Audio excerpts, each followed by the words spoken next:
আসসালামু আলাইকুম বন্ধুরা। সকালবেলা আমার ছেলে যে কাজে যাবে, তো ঝটপট করে কি রান্না করে দেওয়া যায় ওটাই ভাবতে ভাবতে ভাবলাম যে যেহেতু পটল আছে, কয়েকটা পটল ভাজি করে দিই, শর্টকাট করে খায় চলে যাক। খুব সহজে এই রকম করে এই ভাজি ভুজি করলে অল্পতেই হয়ে যায়। তো পটলগুলো আমি এখন দিয়ে কিছুক্ষণ নাড়ে চাড়ে নিয়ে নামাবো। আসসালামু আলাইকুম বন্ধুরা।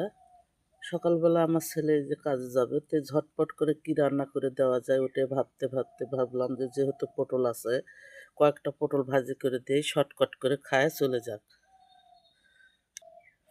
খুব সহজে এই রকম করে এই ভাজি ভুজি করলে অল্পতেই হয়ে যায়। তো পটলগুলো আমি এখন দিয়ে কিছুক্ষণ নাড়ে চাড়ে নিয়ে নামাবো।